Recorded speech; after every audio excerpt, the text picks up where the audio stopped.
Welcome back, everybody, to Watcher of All Things. My name is Kiki, and this is my podcast where I talk movies, TV shows, and all things entertainment. And today, it's a good one. It's episode 35, where we're going to be talking about the new Netflix action thriller film, Rebel Ridge. Been talked about a lot in this past 2-ish weeks, and it only really popped up in my feeds and stuff like that, really in the past week. And so I checked it out. I watched it a couple days ago. We're going to talk all about it today. We also have some really great casting rumors and news. We have some updates on some big properties. It's going to be a really great show. I hope you're enjoying your fall so far. And I guess it's still summer. It's freaking hot here in Ontario this week, even though we had a, deathly wind chill last weekend. That was just stupid. But I hope you're enjoying the beginning of the spooky season. I hope you saw Beetlejuice last week. I think I stand by my review. My opinion of the movie has not gone up or down since then. I would say I still think it is totally fine. There's a lot I didn't like about it, but it's still pretty fun. So if you're looking for a Halloween movie to watch, go watch Beetlejuice. But this week it's all about Rebel Ridge. Episode 35. That feels crazy to say out loud that I've done this for 35 weeks straight now. I haven't missed an episode yet, so I'm just waiting for the week where I just have to post, hey guys, I can't find time this week. I know it's going to come. That's part of life, but we're keeping it chugging. We're being consistent. As always, there is timestamps below. If you don't want to know any details about Rebel Ridge, you don't want even non-spoiler details, you can skip straight to what else I watched after the news segment of the show. Or if you're not going to watch it at all, just stick around anyways. But regardless, there are timestamps below, all that good information. Everything will be linked below along with the social media, etc. But let's get right into the news. Okay, last week we talked about the Green Lantern show, the HBO Lanterns show, that there were potentially 4 candidates kind of up for the roles. There was Josh Brolin, Chris Pine, Matthew McConaughey, and Ewan McGregor. Josh Brolin was the number 1 pick. It has been reported he was offered the role early, like Friday last week, I would say. By Monday morning, he has reportedly turned it down. So I'm not sure who the second choice is. As I said, there was kind of those 4 options of who they wanted to play, but Josh Brolin was their number 1 pick. He has turned it down. There's no real details of why he did, just that he happened to turn it down. Maybe he is an older actor now, and he's done 3 or 4 comic book movie things. So maybe he's just kind of moving away from the big franchise thing and just looking to do smaller projects, or he wants to do his creepy poetry about Timothée Chalamet and the rest of the Dune stars and wanting to kiss Timothée Chalamet. But I'll be honest, I'm not that bothered by this, really. I don't think Josh Brolin would have been my first pick. I think I would have gone with Chris Pine. Apparently there's also rumors that Timothy Olyphant is in discussions, or at least he is in the kind of world of actors that they're looking at, kind of a charming, funny-ish actor that can, I don't know, you got to be a little bit balanced with Hal Jordan, I think. And for me, I don't think Josh Brolin would have had maybe the charm or the funniness of or the comedic aspect of Hal Jordan's. I think it's good they're moving away from that. If I had to pick one, I would say Chris Pine or Timothy Olyphant. I think those are the 2 that I would be most happy with. But that's the update on the Lantern show. There were some DC stuff today. We did kind of see, I think there was the first kind of promotional poster for the Superman movie that someone saw. I'm not sure where. I think it was at a theater somewhere or at a music festival. I can't remember, but it looked cool. It was like a darker background just with the Superman emblem. Nothing mind-blowing, just kind of feels surreal to be like, oh, a poster for a new Superman movie. Like, we haven't had that in a few years. Yeah, there's also the review embargo on the Penguin show lifted just this morning, on September 12th this morning, and it's getting astoundingly good reviews. Very good from everyone I've seen. I've not really seen any complaints. I think is it in the 90s? I opened Rotten Tomatoes and it was at 100, but then they posted on their Instagram that it was at 89%. Not that Rotten Tomatoes is not the end-all be-all, I don't think. I think it is kind of a flawed system, or a very confusing system. It's an aggregate things, but still very great news that I've only seen really positive talk about the Penguin show and the reception it's getting, that it feels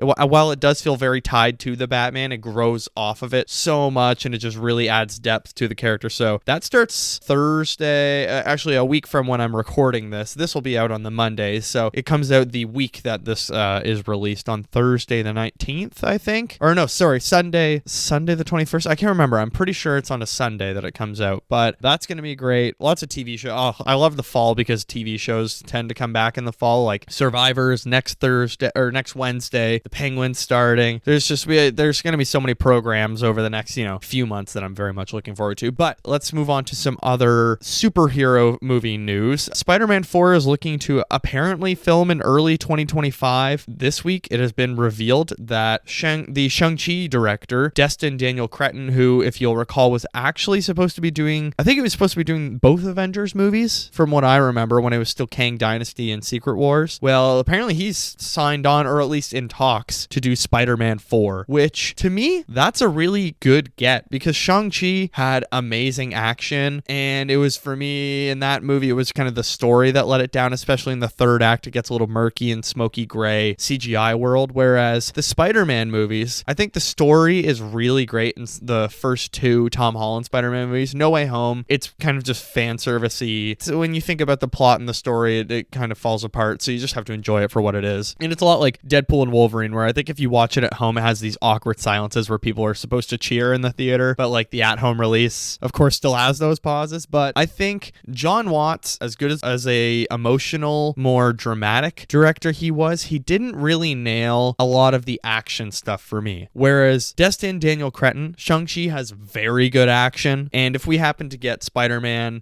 doing whatever, maybe some kind of crossover where Shang-Chi shows up, or even not, I just think the fighting will definitely be an upgrade in Spider-Man 4 with him in mind. And the good thing is the writers are going to stay the same. I think the writing was not the problem in the first two Spider-Man movies. At least the third one, it kind of just felt like they were going to do what they wanted to do with Tobey Maguire and Andrew Garfield. There have been rumors that Spider-Man 4 might be a multiverse story. I'm keeping my fingers crossed it's not. I want to get away from the multiverse. We only need to do the multiverse when it comes to whatever, Fantastic Four and the Avengers movies. Otherwise, they should stay away from the multiverse like it's the plague. I don't know about everyone else, but my census from general audiences is that multiverse movies are a little bit, it's too much now. We've had 4 or 5 years of multiverse movies, but every movie is a multiverse story. And I think people are a little bit sick of it. I'm a little bit sick of it. I'm fine with movies taking place in different dimensions versus one movie traveling multiverses, and we have people coming back that were in past movies, but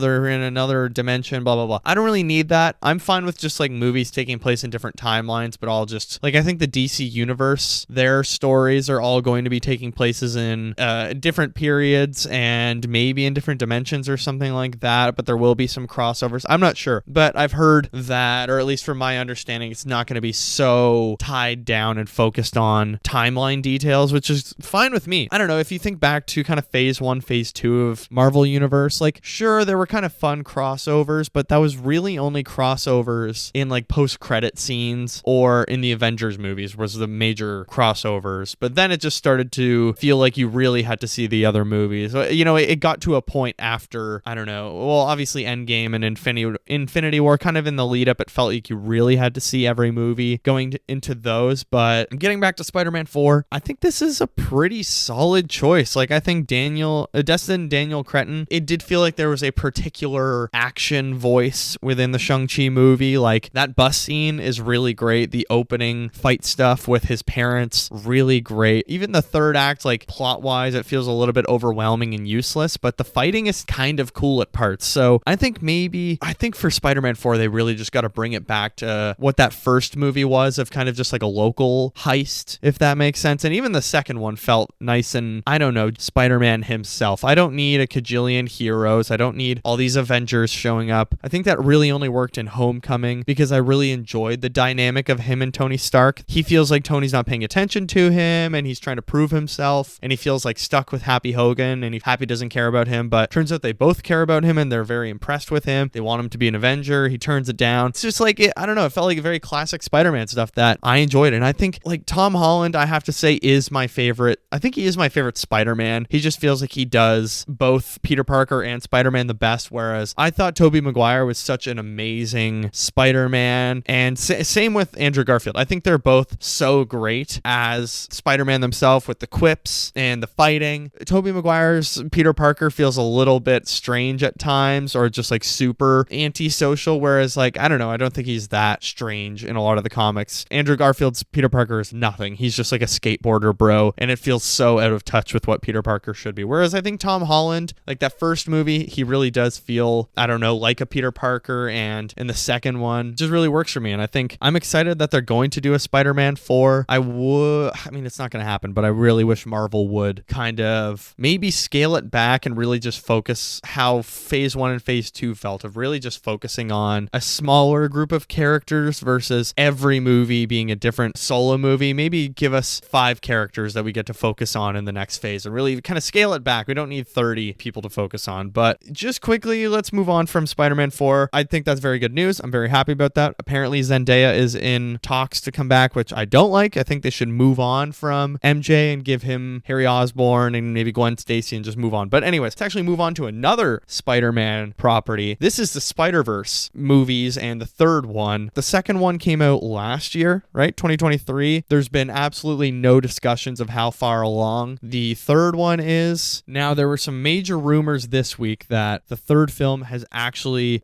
most of it has been scrapped and it's being rewritten completely. I saw that on Twitter. I think it came from the Insnider, who I talked about before. He has like mostly a pretty good rate, and it turns out it was very wrong because the composer, Daniel Pemberton, tweeted to this rumor. He said, "Don't really ever want to weigh in on this sort of stuff, but would you ever believe there could sometimes be stuff on the internet that might not always be particularly accurate?" So that was him responding to a tweet from, I want to say, Discussing Film or whatever, one of the like kind of pretty good movie and TV entertainment news outlets on Twitter or X or whatever, which, fuck, I'm so tired of that platform. But yeah, they tweeted that. The composer himself replied to it, and then Chris Miller also took to Twitter, and that was on Tuesday, to deny claims from the Insnider about the problems with the third film. Nothing has been scrapped. The reels are coming along nicely. So it's not much, but it's an update. It's better than nothing. The approach of when there's wild rumors going around about your movie or casting rumors, I really like the James Gunn approach where he just shuts stuff down. But you can only do that so much, because then when you don't answer to rumors, sometimes people are like, oh, well, it's got to be true. He hasn't shut it down yet. You can't respond to everything. I don't think there's any way it comes out before 2027, because it's just so much work that goes into that. And apparently the conditions on the last one were really bad. People were being overworked, underpaid. I'm fine waiting. It would be nice if we got it, I don't know, 2026, 3 years between movies, but TV itself takes 3 years between seasons now, because like I just saw this week, what not Beetlejuice, what's that other show? Wednesday season 2 is apparently not coming till 2025, 2026. That's 3 or 4 years between seasons. That's ridiculous for a TV show. Only Murders in the Building, actually, that's one show that has been very consistent, putting out a season every year, hasn't it? Like they're on season 4 or 5 already. That's what TV needs to be. But the problem is, now that TV and film are very much kind of the same thing, and the performers hover between TV and movies, people have very busy schedules and they're restricted. So I can't understand the delays and the time between seasons and TV shows, because the world is so mixed now, where it very much just used to be TV stars, movie stars. I get it. But yeah, Spider-Verse, that's good that they kind of shut down those claims about a scrapped third film, or a mostly scrapped third film, pardon me. Let's move on to, I think, what will be the final piece of news. Maybe I'll end it here. Maybe I'll throw in some good news about a TIFF film I wanted to talk about at the end. We'll see how it goes. Denis Villeneuve, he did a screening of Dune Part 1 and Dune Part 2 in IMAX at TIFF this week, in which that guy named Mac from Twitter that has seen Dune in IMAX like 30 times or something, like, got to go to the screening. He posted a picture. This is Denis Villeneuve making eye contact with me at the Dune screening. Well, he has given an official update on the third Dune movie. So this comes from Variety, who said Denis Villeneuve says Dune 3 is not like a trilogy. trilogy and will be his last Dune movie. Other directors could take over, so I'm not closing the door on the franchise. Now, he talked about the fact that, quote, it was really a pair of movies that will be the adaptation of the first book. That's done and that's finished. If I do a third one, which is in the writing process, it's not like a trilogy. It's strange to say that, but if I go back there, it's to do something that feels different and has its own identities. Dune Messiah is set 12 years after the events of the first Dune novel, so a film adaptation would likely have to age up Villeneuve's cast. People asked him, what are you going to do about that? And there's a time, if you want to do Dune Messiah, you are aware of the 12-year gap. He said, I know how to do that. Listen, if Dune Messiah happens, it will have been years for me on Arrakis, and I would love to do something else. I think that it would be a good idea for me to make sure that in Messiah, there are the seeds in the project if someone wants to do something else afterwards, because they are beautiful books. They are more difficult to adapt. They become more and more esoteric. It's a bit more tricky to adapt, but I'm not closing the door. I will not do it to myself, but it could happen with someone else. Yeah, Dune Messiah, the 12-year time jump, there's character growth, and also the ending of Dune Part 2 is quite different from the ending of the Dune book, where the characters are at age-wise, the time-wise, and it's not very clear in the movie what the time jump is. I think it would be 9 months between Paul coming to the Fremen and becoming their leader, versus in the book it's 2 years when he finally proves himself by riding the worm. So very interesting, and not to be that guy, but as someone who's read the books, dude, and I'm currently just slogging my way through God Emperor of Dune. It's so hard. I've just not had the energy to read. It's a very different vibe in God Emperor. I'm enjoying it, but it's just I don't feel motivated like I did with the first 3 books. But my goal is in the next 3 weeks to really buckle down and get it done by October, hopefully. It's interesting they're going to do the 12-year time jump. I don't really think you can do Dune Messiah without doing the 12-year time jump. Look, I fully trust Denis Villeneuve. I know he's going to freaking kill it with Dune Messiah. That book is really good as well. I love it almost as much as I love the first Dune book. It's interesting that he's just so, I don't know, hesitant to say it is happening because he needs a script that's fully finished. I like that he's not saying, we're going to greenlight it and go ahead if it happens, because, who knows? Maybe he writes the whole script, he doesn't think it's going to work, and he walks away. Might very well happen, and we leave the Dune universe where it is with the TV show and the 2 films from Denis Villeneuve, or another director comes in eventually and takes a crack at the Dune Messiah based on how the first 2 movies went. Who's to say? But I think we are going to move on to Rebel Ridge. What I was quickly going to talk about from TIFF is the movie Friendship with Tim Robinson and Paul Rudd. Has been getting outstanding reviews from everyone I've seen. Tons of people calling it the funniest movie all year. I'm very happy about that. I think I've spoken about how much I love Tim Robinson on this show before. I think you should leave. Detroiters. I love when he's on Office Hours with Tim Heidecker. He is so funny, Tim Robinson. I don't think there's anyone in comedy like him, and a team up with Paul Rudd. It's Friendship. It debuted at TIFF. Has very good reviews. I'm very much looking forward to when that comes out. But we're about to get into Rebel Ridge. If you don't want to know anything about the film, I encourage you to move on to what else I watched section, because I watched lots of stuff last week. I have lots to say about that. So yes, let's get into Rebel Ridge. Rebel Ridge is a 2024 thriller action movie. It's about 2 hours, 11 minutes. It is a Netflix film. Currently has, 95% on Rotten Tomatoes with a 72%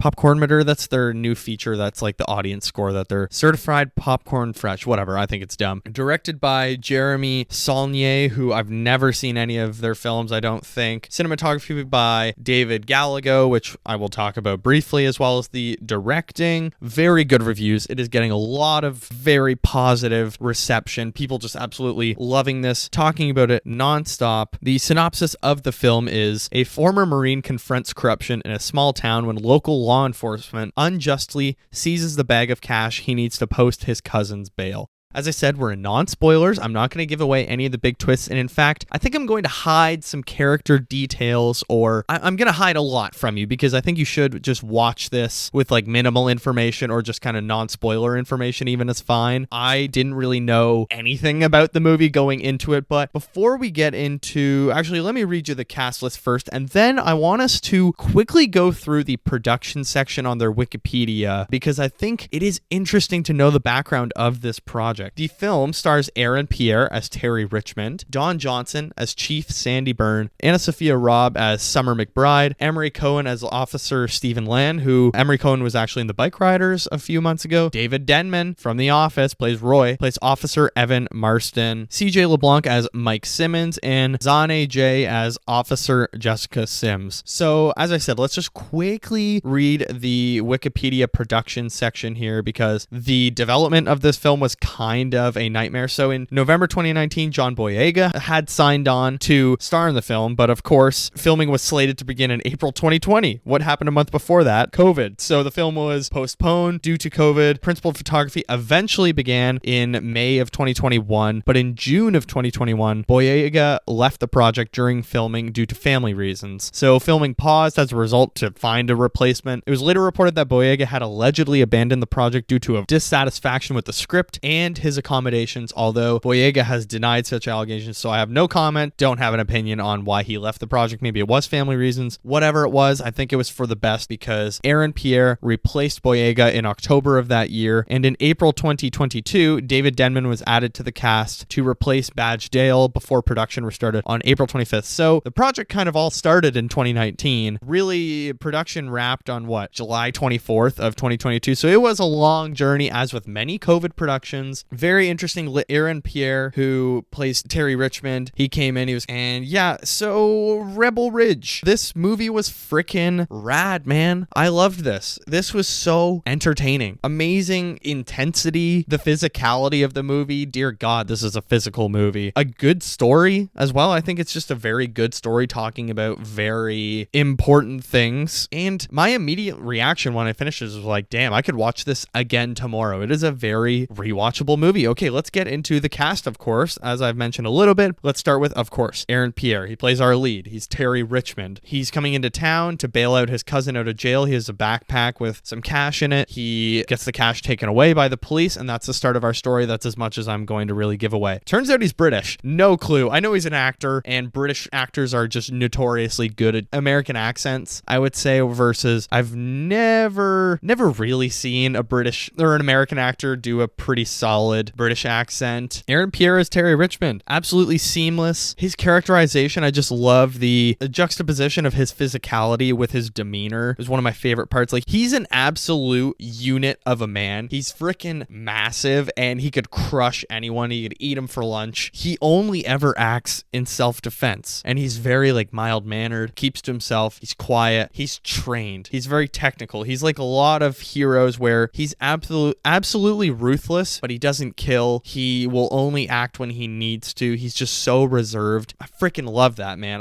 Oh God, Terry Richmond was just such a good hero for the story, and I think Aaron Pierre knocks it out of the park with this performance. He is so good. Don Johnson is Chief Byrne, who is like the villain of our story. Really, he is like the head villain of this story. What a piece of shit. He plays his role perfectly. Like, I'm sure Don Johnson might be a nice guy. I don't know, but he plays his role perfectly as a police chief. He is clearly this corrupt Southern cop. He's got his chewing tobacco. He's packing a lip and spitting it in the middle of the movie. Like, just everything about this guy, there's no redeeming qualities. I had no sympathy for him throughout the movie. It's just a really good villain that you want to lose. You hate their guts. Seems like he has a loophole for everything. People in all the right places, and he just acts as a perfect villain for this story. Like, he is exactly what you need, and that's why this movie just works so well. I think, Terry versus the Chief is just the perfect matchup because they both don't really use physicality as a threat. It's more the tools that are at their advantage and the way they're thinking.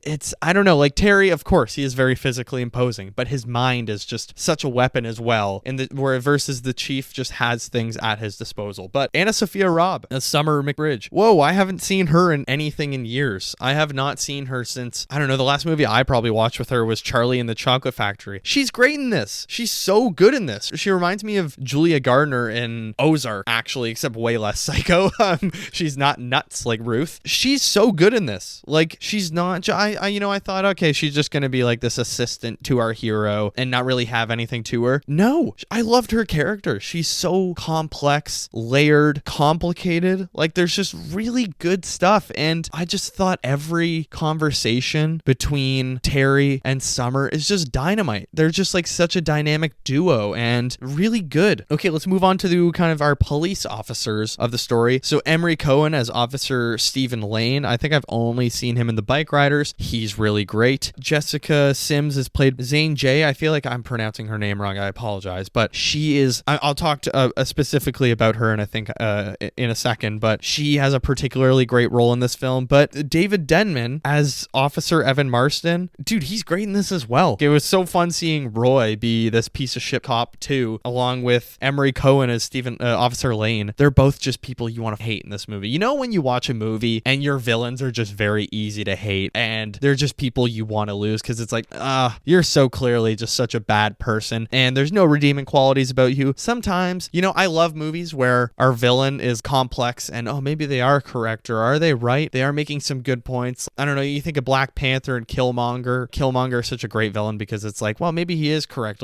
We should think about this. But the way he's doing it is wrong. Nope, these villains are all just pieces of shit, and you want them to all be arrested or died or just something bad to happen to them. It's really great. But Officer Sims in particular, who's played by Zane J, really great because she's a black woman working in a corrupt police force. She can clearly see the powers that are at work and the abuse that is happening to Terry, and she's in a very tough position because it is clear that she wants to fight the system, but she's also part of the system, so she's complicit, and she can see that she needs to do something, but will she? That's a major question throughout this movie. Every scene with her and Terry, you can see, is she going to do something? And that's one constant question you're asking throughout the entire movie. I just thought the three of those characters kind of, extreme evil, and neutral whatever. I don't know how to explain it. It was almost like a small, medium, large of evilness. It was very interesting. I just like the kind of spectrum of evil we get in this film versus questionably complicit, clearly complicit, and just like over the top complicit, in fact pushing for these bad things to happen. I just think great array of characters, and that includes CJ LeBlanc as Mike Simmons. He's not really in the film tons, but without his character, we don't have a plot. We don't have Terry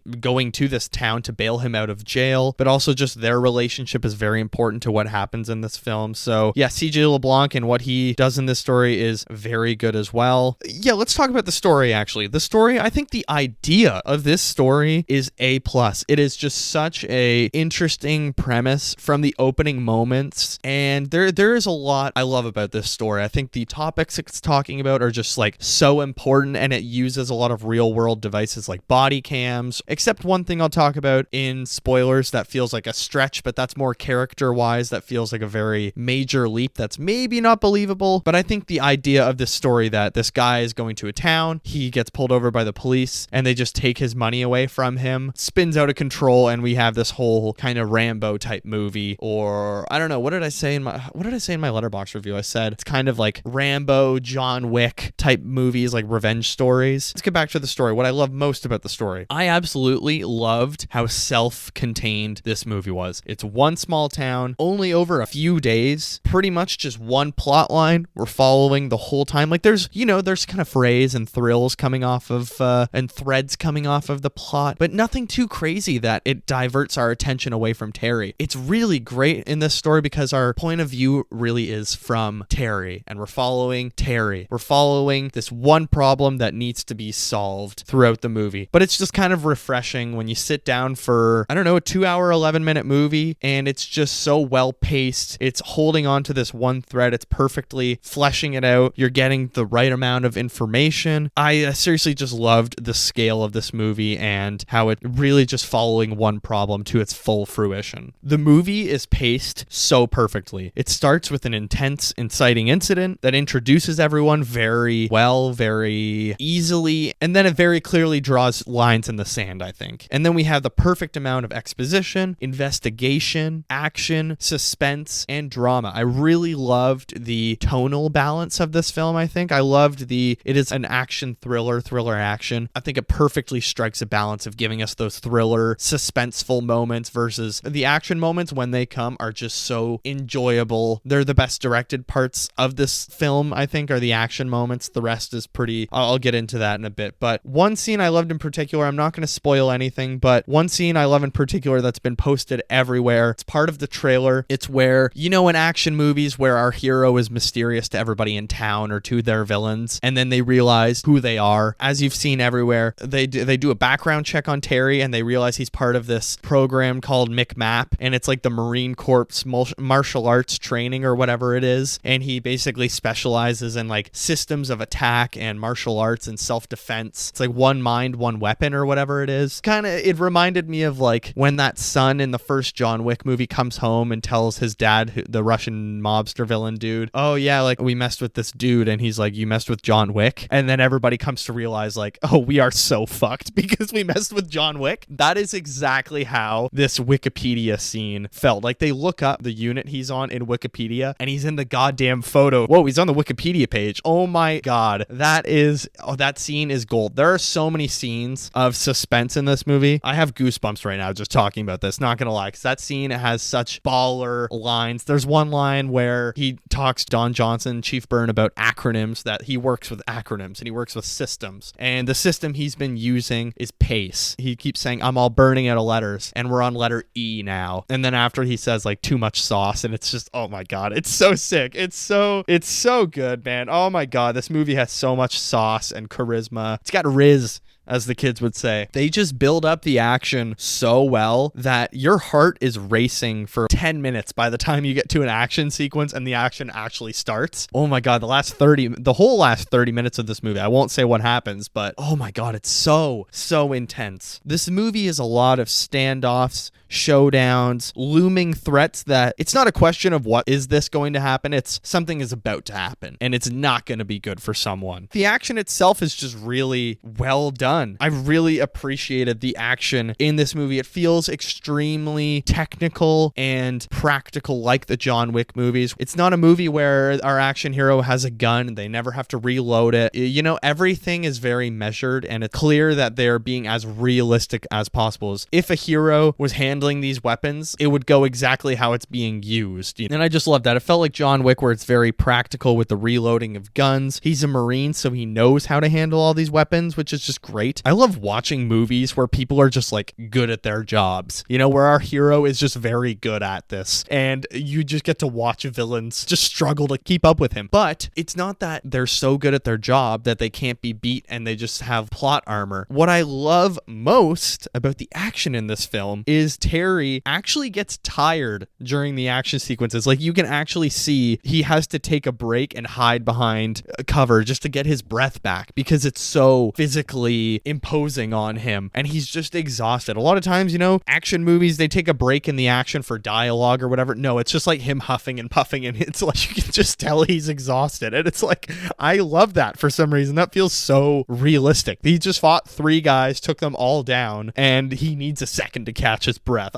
Oh man, I love that. It just feels, there's so much, as I said, so much technical and practical stuff that just feels real about this movie that I enjoyed. As much as I loved this movie, there were a few little nitpicks I want to talk about before we get into spoilers. It's not all rainbows for me the whole time. I think it's a really great movie, but let me get into a couple nitpicks. Nitpick number 1, the direction and cinematography. I think the action scenes are done very well, but the rest of the movie is directed very generically, and the cinematography is it just looks like Ozark. It looks like 100 other Netflix properties. It's a very ugly movie to me. Like, it's very gray, dark blue. It's just the classic Netflix look, and it's kind of, I'm just so sick of that look. It's not a particularly beautiful movie to me. There's no standout shots in the movie to me, and even the directing, like I said, I think what happens in the action is great, but it's not the directing of the action that I was really captivated by. I think there's a few, you know what, I will give the director credit. There are a couple times in the action where I was like, okay, that was a cool shot, but I don't know, there's really only one memorable moment in the action for me. Otherwise, the directing and cinematography, take it or leave it, it's pretty forgettable. I think what I love most is just the action itself and the story and the dialogue and the writing. I think that's what really draws me in. Nitpick number 2, whenever we kind of have conversations between our hero and the chief, between Terry and Chief Byrne, whenever those conversations kind of move into real world subjects, talking about defunding the police or police brutality, the language and tone of the movie kind of feel like they shift a little bit, and it can be a little heavy handed, or it just becomes, I don't know, just something something about the language they're using feels very outside of their character and more to a straight definition from a dictionary. Does that make sense? I feel like it does. Like, it doesn't feel like the character's talking. It feels like a real world expert is all of a sudden talking, where it doesn't feel like the character's explaining it how they understand. It's like, it feels like we're moving outside of the character's vernacular or their understanding of the world and moving into, okay, now the writer is going to step in and they're going to give you a very clear and undeniable definition of what is happening and what this is. There, a little bit in those moments, the exposition can feel a little heavy because of the language that's used. But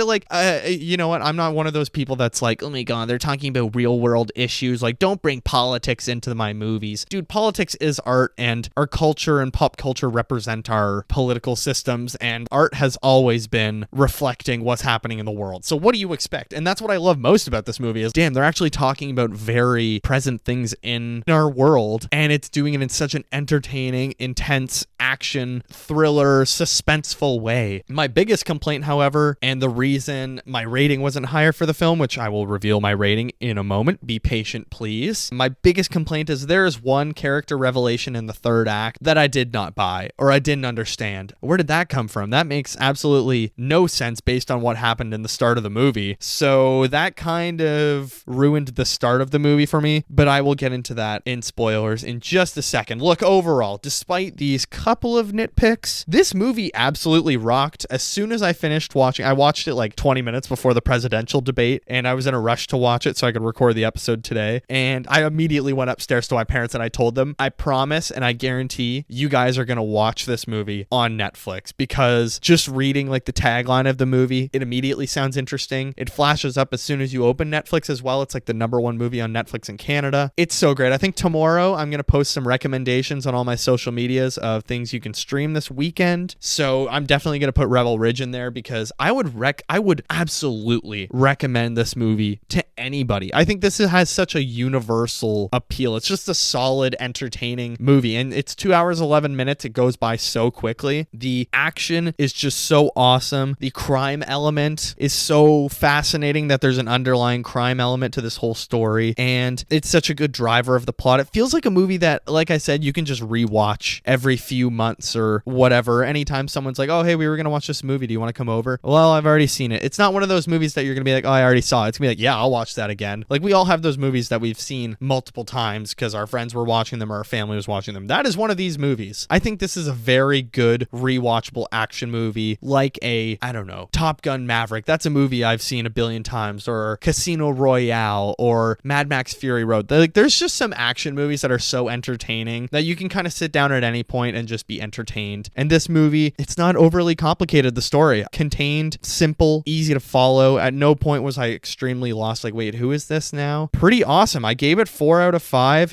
I think it would be higher if it maybe had a little bit of a tighter character arc, maybe some more in-character explanations of real world issues or character motivations, if that makes sense. Yeah, Rebel Ridge. Go watch it this weekend. Go watch it this week. Let's move on to spoilers. Okay, spoilers for Rebel Ridge, you have been warned. So Terry, it's not only the fact that his money was taken from him that drives the plot, but they introduce something very early in the film that I didn't want to say in non-spoilers just because like it's a new element that they add like 20 minutes in. So his cousin goes to jail, but it turns out he's been an informant for the cops before, and he got someone arrested that was kind of high up in the gang and crime world. So the reason Terry is so urgent with wanting to get his cousin out is because he knows that if he goes to county jail or if he goes to prison, he's going to get attacked by people that are there and recognize him, and he knows he's going to get recognized. And that not only kind of adds this new plot progression, but the cops find this out and say this to Terry, who wasn't cooperating apparently, even though they assaulted him, and they transfer him to prison because they know he'll get beat up and they just want to piss off Terry, so they transfer his cousin. What happens? His cousin gets killed in jail, and that was a very hard scene for me. All of those scenes where the police chief gives him an out after all this shit goes down and there's lots of action. He says like, we're just going to give you your money. You can walk away. Your cousin's being airlifted to this hospital. I don't know what his condition is. The chief very clearly knew that his cousin was dead and just wanted to get rid of Terry anyways. It broke me down when his cousin's murdered and Terry's sitting at his bedside in the hospital, and he's really only come there to just identify the body and say that, yeah, that's my cousin. So just just, oh man, absolutely brutal. And that's the thing about this movie. It's not just an action movie where it's all action and no heart to this movie. There's actually, this story has so much heart to it that I really appreciated. I loved that it wasn't just a revenge tale. Like it's not just a revenge tale in the sense that Terry wants his money back. He's not just motivated by the money aspect and that he's had his money stolen. He is motivated by his cousin and the death of his cousin, but also by the character of Summer, who I mentioned at the start. Summer is an extremely complex character who had a drug issue in the past. She got clean after losing custody of her daughter and promised to do better. She started a new life and she is involved. She is like a lawyer at the courthouse, or I can't remember what her position is exactly at the courthouse, but that's how she's able to help Terry. We have so much emotional heart to the story and family coming from Terry and Summer, and they both kind of bond in the need to get that revenge and bring justice for the sake of their family. You know, the police come in, our dirty cops come in and they drug Summer in the middle of the night to make it look like she's relapsed and she's not able to ever see her daughter again because she's trying to fight back to get her daughter. Man, there's so much emotional heart to this story that I absolutely loved. Like, don't get me wrong, I am totally fine with a movie that's just kind of a straight up action thriller. Sometimes you don't need a lot of emotional heart or whatever. You can just have a straight up action tale that's very clear, like a war movie, and we know what the stakes are. The Nazis need to lose, blah, blah, blah, whatever it is. But you get a movie like a John Wick, a Monkey Man, Rebel Ridge, where it's a great revenge tale that comes from family. You know, it's clear that they not only want revenge because these bad guys, you didn't just mess with anyone, you messed with me and my family, and now you've pissed me off. You know, like our heroes did nothing to be provoked or did nothing to provoke them. And like I said, Terry is a man that only acts in self-defense. He's never one to provoke others. He keeps to himself. And same with Summer. They're both just people that kind of keep their head down and do the work and just do what they have to do. I love that. Terry, before the way he gets his money is he sells his third part ownership in a Chinese restaurant, which actually a really funny part of the movie goes in. It talks about racial issues and kind of stereotypes. And Terry works at a Chinese restaurant and he's a third owner in the restaurant. And when the person who works at the restaurant answers the phone, they are Chinese and they speak in a really thick, stereotypical Chinese accent. And then after the person realizes it's Terry, they switch to just an American accent because they're like, oh, hey, what's up, man? And it's just like funny that language, what's it called? Code switching. I've seen a lot of black academics talk about this as well, and the way they need to talk to people, or even stand-up comedians talk about this in the past, that like when they talk to white people, they have to talk a certain way, or people will think they're whatever, or even people, you know, immigrants, whoever. But it's just a very interesting way that they added. I think it's called code switching, right? I'll Google it after because it is good to know that. But adding code switching as part of the story was just a very funny comedic beat and like a really real thing, you know, of like, oh yeah, people call a Chinese restaurant, they want to hear a Chinese accent to be like, oh, it's authentic food, but whatever. These people can just be from whatever state this is happening in. I can't even remember. The restaurant, however, it did feel a little bit unexplained what this restaurant is. It's a bunch of military guys that own the restaurant, I guess, or veterans that run this restaurant together. I don't know. It was interesting though, because Summer comes to the restaurant with Terry and he's like, oh yeah, the owner who plays the golf course owner in in Curb Your Enthusiasm. It was hard to take him seriously in a dramatic role because Terry's like, oh yeah, he's a veteran, and Summer's like, oh, thank you for your service. He's like, no, he's one of the other guys. He fought for the Chinese in the Korean War.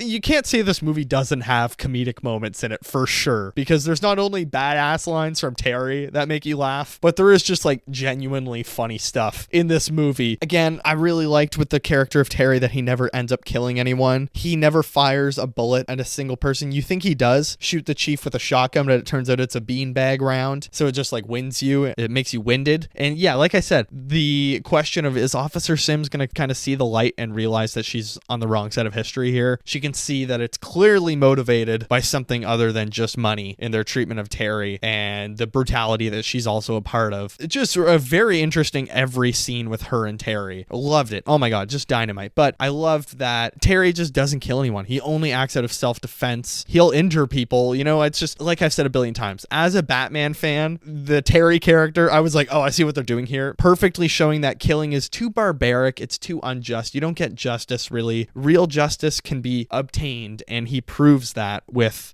his means of getting it, which I loved. Okay, just a couple other things before we get into what else I watched. My biggest gripe of the film is they introduce early in the story, or not early in the story, maybe about at the halfway point when we're just kind of building towards that climax. Summer says that she has an informant in the police force who's been helping them get information. As soon as she said that, I said, Officer Marston, David Denman, is going to be that informant because he's just too good of a guy in real life and he can't play a straight up villain almost anytime I see him. I'm like, he's never a villain in anything I watch, really. Lo and behold, end of the movie, it reveals he's Serpico. He is the informant. It doesn't make sense. Look, I love the twist.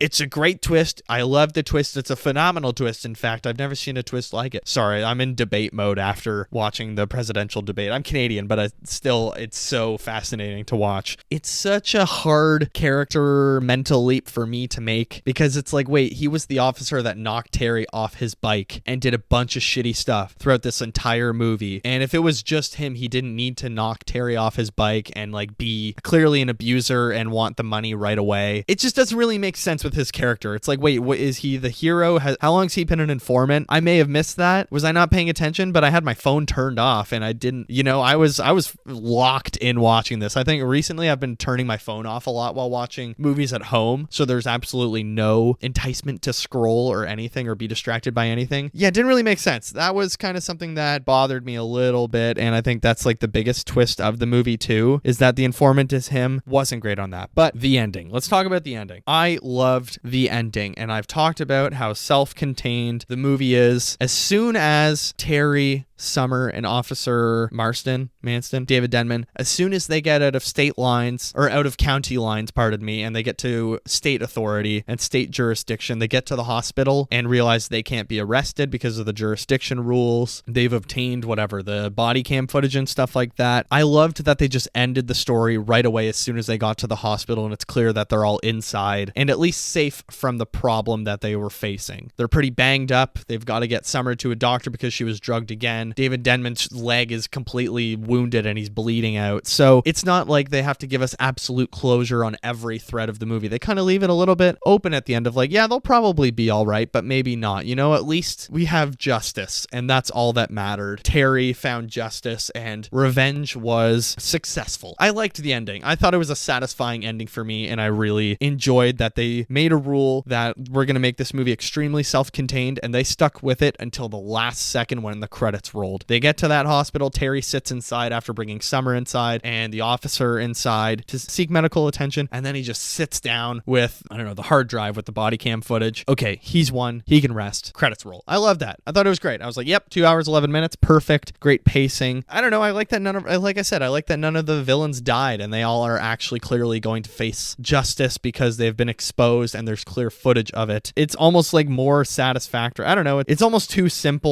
or just, I almost said a cop-out, no pun intended, but it almost just feels too simple to just kill them. Overall, yeah, let me wrap it up here. I'm going to wrap it up and move on into what else I watched. I seriously loved this movie. I gave it a 4 out of 5. I think it was just a couple little nitpicks that brought it down that 1 point for me, but a really intense movie that I would recommend to anybody. I think anybody can enjoy this. If you like Ozark, if you like Jack Reacher, if you like revenge stories, if you like Rambo, that's a revenge story. If you like just generally, if you like action movies, this is a really great action movie and has great fights in it, great action sequences. It has great thriller intensity moments, has crime. If you like crime, I don't know, it has a little bit of everything for everyone, but yeah, that's been Rebel Ridge. Let me know below what you thought of it. Get in touch with the show on social media. What did you think of it? But let's move on to what else I watched. Okay, we got a little bit of TV. We got a new show that I started. We have a documentary I watched. We have 2 movies I watched. So the first thing I watched, a documentary called The Last Days. It's focused on the Hungarian Jews during the Holocaust because Hungary was the last country to be occupied by the Nazis, the Axis powers, and I think Hungary had it was something crazy like 600,000 Jews in their country, and there were a very low number left after the war. So it's about they follow kind of 5 5 Jewish people that all survived the Holocaust and talk about their journey in Hungary. During the final solution, they go back to the concentration camps and death camps with these people and their children and their families and kind of talk about their journey and experience throughout it. Just a very moving documentary. It's produced by Steven Spielberg. I believe it came out in 1997, if I'm not mistaken. Very moving. It's on Netflix right now. If you're in Canada, I would highly recommend it. But I watched a new television show this week. It's made by Brian Jordan Alvarez, who is a TikToker I watch. Very funny guy. I think he also does some YouTube stuff, but I watch his TikTok videos. I think he is hilarious. He has a new FX, Disney Plus, Hulu, whatever show called English Teacher. He is a gay English teacher at a high school that is just like trying to be a good teacher and just be himself, but I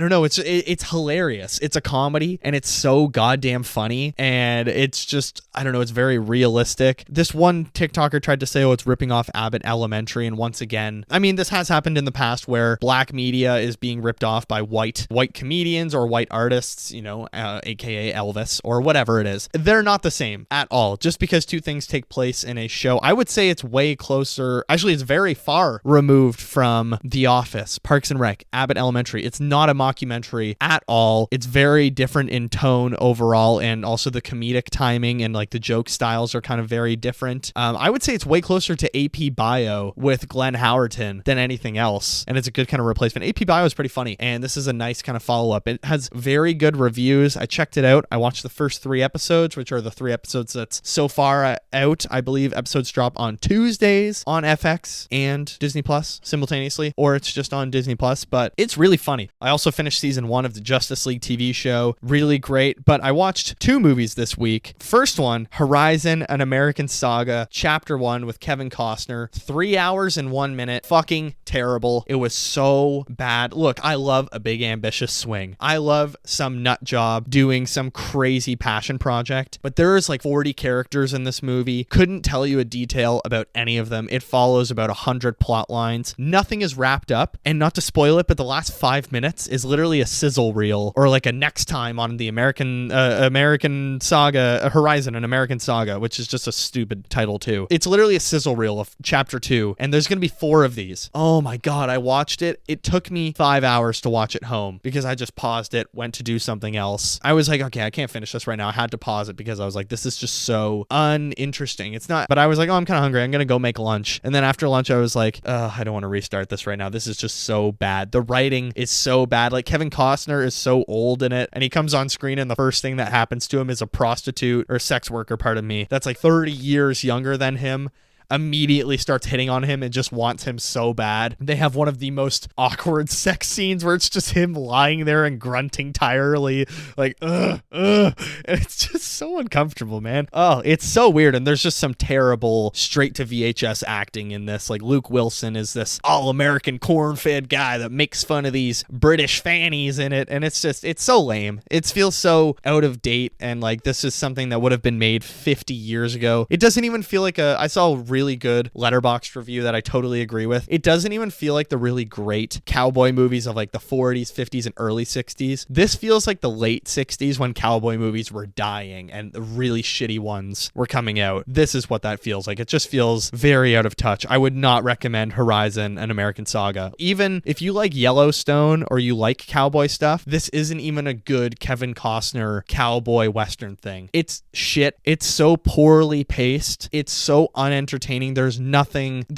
even that interesting about it in general. I can't even remember. I think I gave it 2 stars on Letterboxd. I can't even remember really what was interesting about it. I think maybe just the score of the last 20 minutes. I was like, oh, this sounds pretty dope. But the rest of it is just absolute garbage. Finally, I've been watching through all of the Superman movies before I see the Christopher Reeves documentary next weekend. And I watched Superman 2, the theatrical cut. Really good. I can totally see like inspiration in other movies of him giving up his powers. I see very much much Peter Parker losing his powers and being okay with it in Sam Raimi's Spider-Man 2. Christopher Reeve, he is a perfect Superman. He is just so good in the role in every capacity. His Clark Kent is hilarious, goofy, and just when he flips that switch to go into Superman mode, it's flawless. It's perfect. I love the Superman movies. I know 3 and 4 are bad. I watched the hell, as I said, last week I watched the hell out of Superman 4 on VHS when I was a kid, but I've never seen the Richard Donner cut, so I bought all of the Superman Christopher Reeve movies on 4K Blu-ray, 4K and Blu-ray in a box set collection. So I'm going to watch the Donner cut, and I'm very interested to see the differences. I've heard some people say it's way better, or it's like much more serious and the tone is different, but I've also seen a lot of revisionist stuff recently that's saying, you know what, we need to face reality that the Donner cut is in fact better, and some extra shots or whatever that were involved in, or sorry, the Donner cut is not better, the theatrical cut is better is what some people are saying now. So I'm very excited to just judge for myself. I gave it 4 out of 5, the theatrical cut. I really enjoyed it. I thought it was funny in the right parts. It's romantic. It's, you know, it's fun. It's wholesome. It's got a little bit of everything. The villains are fun, whatever. But yeah, that's been what else I watched. And I think that's going to do it for episode 35, Rebel Ridge, a movie I seriously, people should watch Rebel Ridge. Tomorrow I'm going to post, I think, 5 things you can stream this weekend, and I would totally recommend Rebel Ridge. It's action-packed, it's thrilling, good crime, but that is going to do it for episode 35. As always, please rate and review the show 5 stars on all of your streaming platforms. Maybe leave a positive review below and it can be read out in the show. We are on Spotify, Apple Podcasts, Amazon Music, Acast. Leave us a 5-star review everywhere. Share it with a friend. Share it with the bus driver, the tram conductor. Share it with your doctor when you're at the office. Share it with your boss. Share it everywhere. You will be rewarded. I don't know.